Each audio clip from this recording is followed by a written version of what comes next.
श्री स्वामी समर्थ, जय जय स्वामी समर्थ। स्वामींचं नाव घेऊन आजच्या ह्या नवीन व्हिडिओला सुरुवात करते। हिंदू धर्मात चतुर्थी तिथीला श्री गणेशाची आराधना करणे आणि त्यांचे आशीर्वाद घेण्यासाठी सर्वोत्तम मानले जाते। गणाधिप संकष्टी चतुर्थीचे व्रत केल्याने मनुष्याला शुभ फळ प्राप्त होतं। यासोबतच संकष्टी चतुर्थीच्या दिवशी पूजा केल्याने सर्व वाईट गोष्टी दूर होतात आणि सर्व बाधा नष्ट होतात।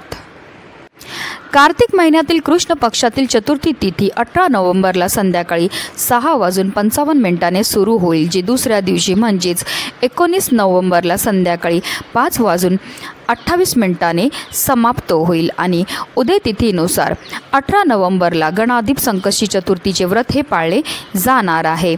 या दिवशी संध्याकाळी चंद्राला अर्घ्य दिला जातो, चंद्राची पूजा केली जाते आणि संध्याकाळी चंद्रोदय जो आहे तो 7:16 होणार आहे। नारद पुराणानुसार संकष्टी चतुर्थीच्या दिवशी संपूर्ण दिवस उपवास करावा। संकष्टी चतुर्थीच्या दिवशी घरामध्ये पूजा केल्याने नकारात्मक प्रभाव दूर होतात।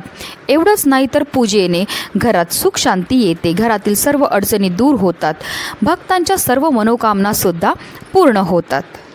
आणि म्हणूनच आपल्याला संकष्टी चतुर्थीच्या दिवशी पूजा तर करायची, सेवा तर करायची, पण त्याचबरोबर काही प्रभावी उपाय सुद्धा करायचे आहेत।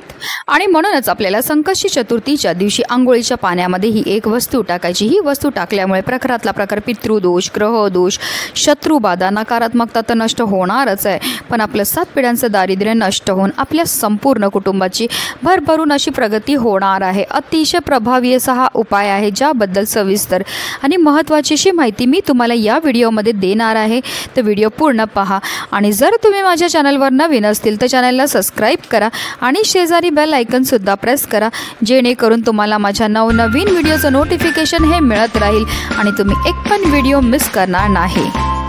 कार्तिक महिन्यामध्ये येणारे या संकष्टी चतुर्थीला अनन्यसाधारण असं महत्त्व आहे। कार्तिक महिन्यामध्ये स्नानाला आणि दानाला विशेष महत्त्व हे दिलं जातं आणि अशा काही विशेष तिथी असतात, त्या तिथींना आवर्जून आपल्याला तीर्थक्षेत्री जाऊन स्नान करायचे। हे स्नान केल्यानंतर आवर्जून आपल्याला आपल्या यथाशक्तीप्रमाणे दान हे करायचं आहे। पण हल्लीच्या धावपळीच्या जीवनामध्ये प्रत्येकालाच तीर्थक्षेत्री जाऊन स्नान करणं शक्य नसतं, म्हणूनच आपल्याला घरच्या घरी आंघोळीच्या पाण्यामध्ये हा काही वस्तू टाकायच्या आणि त्याने आपल्याला स्नान ही करायचे। ही स्नान केल्यामुळे आपल्याला तीर्थक्षेत्री स्नान केल्याचं पुण्य तर प्राप्त होणारच आहे, पण त्याचबरोबर आपल्याकडनं झालेल्या कळत नकळत पापांपासून सुद्धा आपल्याला मुक्तताही मिळणार आहे।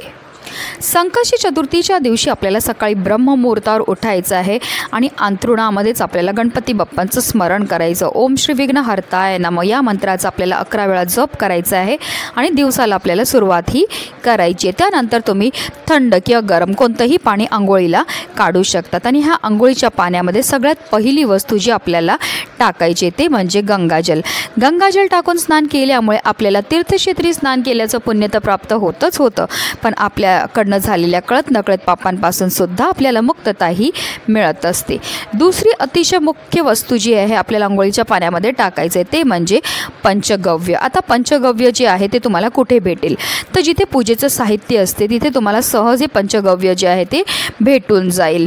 तुम्ही आता पंचगव्य जे आहे ते डायरेक्ट आंघोळीच्या पाण्यामध्ये टाकू शकतात किंवा तुम्ही अगदी तुमच्या अंगाला चोळलं आणि स्नान केली तरीही चालणार आहे। हिंदू धर्मात पंचगव्याशिवाय कोणतेही शुभकार्य पूर्ण होत नाही। खेड्यापासून शहरापर्यंत कोणत्याही धार्मिक सण, शुभकार्य, पूजा, विधी यामध्ये पंचगव्याचा वापर करण्याला प्राधान्य दिलं जातं।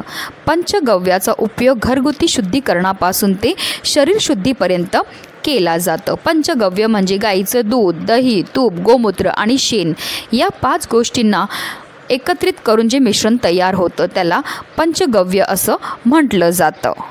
तर आपल्याला आंघोळीच्या पाण्यामध्ये ह्या 2 वस्तूच टाकायच्या आहेत आणि आपल्याला स्नानही करायचे। स्नान करताना आवर्जून आपल्याला या एका मंत्राचा जपसुद्धा करायचा आहे। गंगेच यमुनेच व गोदावरी सरस्वती नर्मदे सिंधू कावेरी जलस्मिन्स निधी कुरु या मंत्राचा आपल्याला जप हा करायचा आहे आणि आपल्याला स्नान करायचे। या मंत्राचा अर्थ असा होतो, गंगा, यमुना, गोदावरी, सरस्वती, नर्मदा, सिंधू, कावेरी या सर्व नद्यांचं जे जल आहे त्या या पाण्यामध्ये समाविष्ट झालेलं आहे आणि या पवित्र पाण्याने मी स्नानही करत आहे। बऱ्याचदा लोक चुकीच्या पद्धतीने स्नान करतात, त्यामुळे सुद्धा त्यांना केलेल्या उपायाचं कोणतंही शुभ फळ प्राप्त होत नाही। म्हणून आपल्याला सर्वप्रथम 1 मग पाणी आपल्या उजव्या खांद्यावर टाकायचं, 1 मग पाणी आपल्या डाव्या खांद्यावर टाकायचं आणि त्यानंतर आपल्याला संपूर्ण स्नानही करायचे. ही स्नान करताना तुम्ही ओम श्री विघ्नहर्ताय नमः किंवा ओम गणगणपतये नमः या मंत्राचा जप हा करू शकतात.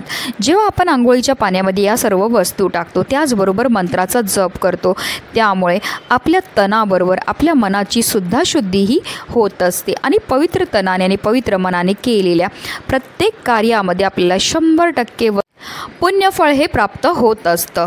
ही स्नान केल्यामुळे आपल्या कुंडलीमध्ये असणारा प्रखरातला प्रखर पितृदोष, ग्रहदोष, शत्रुबाधा, नकारात्मकता, इडापिडा तर नष्ट होणारच आहे, पण आपलं 7 पिढ्यांचं दारिद्र्य नष्ट होऊन आपल्या संपूर्ण कुटुंबाची भरभरून अशी प्रगती होणार आहे. स्नान केल्यानंतर आपल्याला स्वच्छ वस्त्र हे परिधान करायचे आहेत आणि त्यानंतर आपल्याला विधिवत गणपती बाप्पांची पूजाही करायची. अशा रीतीने आपल्याला हा उपाय जो आहे तो संकष्टी चतुर्थीच्या दिवशी करायचा आहे. अतिशय प्रभावी असा हा उपाय, म्हणूनच व्हिडिओ जास्तीत जास्त लोकांपर्यंत शेअर करा, जेणेकरून प्रत्येकाच्या आयुष्याचं कल्याण हो हीच मनामध्ये इच्छा. श्री स्वामी समर्थ. जय जय स्वामी समर्थ.